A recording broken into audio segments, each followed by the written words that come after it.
Mr. Speaker, I rise today to provide an update on the Government Reform Initiative.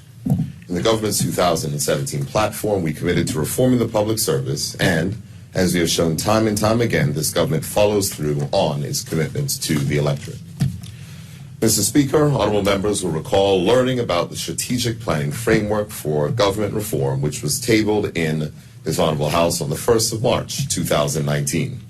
This framework was produced in consultation with PricewaterhouseCoopers and set out a starting point for the building of a comprehensive roadmap to achieving government reform between 2019 and 2023. Mr. Speaker, the framework comprised 6 strategic areas: strategy, processes, platform, people, perspective, and performance. Mr. Speaker, honorable members will also recall the government established the priorities would focus on the people and information technology work streams. Workshops and training sessions aligned departmental mission objectives with a vision for a future-forward government for the people of Bermuda. Budget structures were redefined to enable zero-based budgeting and a public value assessment for decision-making on service delivery. Mr. Speaker, there were 6 people objectives, and by people, I'm referring to the government of Bermuda employees. These included 100% of public officers having completed annual performance appraisals, additional performance-based pay and recognition is provided to the top 20% of performers, 50% of all public officers participate in a government wellness program, implementing a centralized training platform accessible by all public officers, consistent succession plan created and approved for all permanent secretaries, and 60% of the roles in the public service having documented detailed job descriptions. Mr. Speaker, all 6 of the people objectives have been advanced with foundational policies and programs successfully implemented towards achieving the reform initiatives. Mr. Speaker, the government has introduced a successful leadership program. 34 graduates completed the program as part of the pilot cohort, and the public service is now preparing for a second cohort. A succession planning policy was completed for all public service roles, and additionally, all critical and hard-to-fill posts across the public service were identified to enable the implementation of a system-wide succession plan. Mr. Speaker, the government and honorable members know that our public officers work tirelessly to serve the people of Bermuda, and we must encourage that their hard work is acknowledged. Therefore, to recognize and encourage continued excellence in service delivery, we introduced the Public Service Excellence Awards program, which highlights public officers' outstanding work and contributions of public officers each month.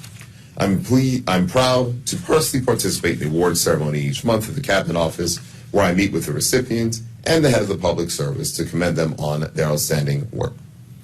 And, Mr. Speaker, it's important to note that the age-old bonus program that awards up to $1,000 per year to technical officers for outstanding performance has been expanded and can now be used to recognize exceptional performance across all segments of the public service.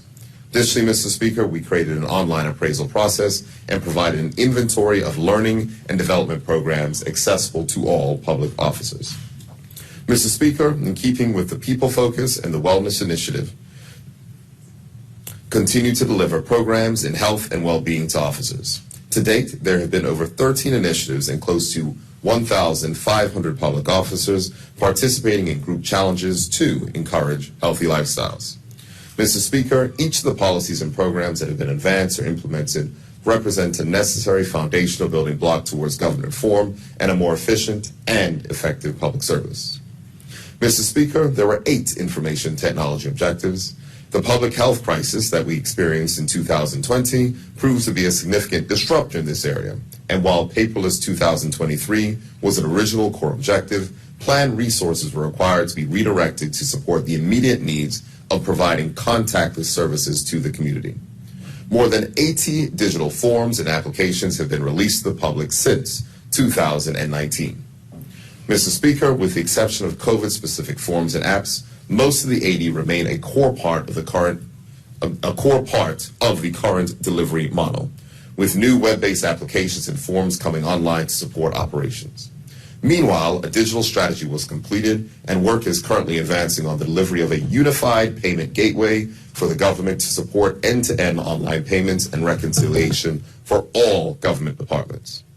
Mr. Speaker, in our ongoing effort to improve the service we deliver to the people of Bermuda, a service standards policy has been completed. The government has now commenced the rollout of customer service training, which is aligned with this policy. Therefore, not only have public officers been informed of the standards we seek to achieve, but we've now commenced the work to train all public officers on the standards we expect, supporting them in their role while also providing benefits to the people we serve through improved customer service. Mr. Speaker, to prepare the government to take a strategic look at its services very early in the rollout of the Government Reform Initiative, a series of workshops and training sessions with permanent secretaries and heads of departments provided for all departments' mission statements to be aligned with the vision for a future-forward government for the people of Bermuda. The aligned mission statements have been reflected in the business plans and approved estimates of revenue and expenditure publication for several budget cycles. Mr. Speaker, further training in subsequent budget cycles resulted in the redefining of the approach to budget development to achieve service-specific budget structures to align with the requirements of the zero-based budgeting and to provide for the introduction of a public value assessment to determine the relative value of all services provided by the government. This data is now available internally for decision-making relative to the future delivery of government services. Mr. Speaker, work on the outstanding initiatives will continue throughout the end of the year. Simultaneously, a team has been assembled and assessments have been undertaken to review the lessons learned in advance of the development of the Government Reform Plan 2024 to 2027. Mr. Speaker, having used the last few years to develop and implement the necessary foundational policies and programs, the 2024 plan is intended to build on the foundation by better advancing digital initiatives and focus on the specific needs of high-touch departments to increase efficiency in service delivery. Mr. Speaker, also in addition to the strategic objectives outlined in the strategy planning framework, the 2024 plan highlights lessons learned and identifies areas for improvement in resource planning, staff involvement, culture change, and performance management.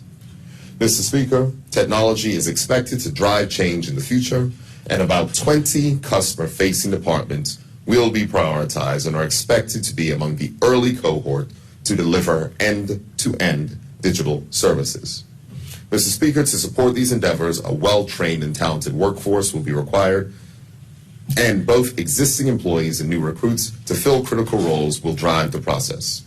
While the Government of Bermuda endeavors to be the employer of choice, attracting talent can sometimes be challenging. Recent market research conducted as part of the Bermuda Omnibus Survey has provided statistically relevant data to help focus communications, address perceptions, and better understand the various target groups so that we can attract the best talent in the future. Mr. Speaker, in closing, what I've outlined to this Honorable House is further confirmation that this government is committed to, the reform that this government is committed to is well underway. Not only is this yielding benefits for the people of Bermuda through more efficient and effective services, but also to our public officers by providing an improved working structure, fair rewards, and initiatives that recognize their valued contributions. The government will continue to advance these vital reforms and deliver on creating a more efficient public service for the people of Bermuda.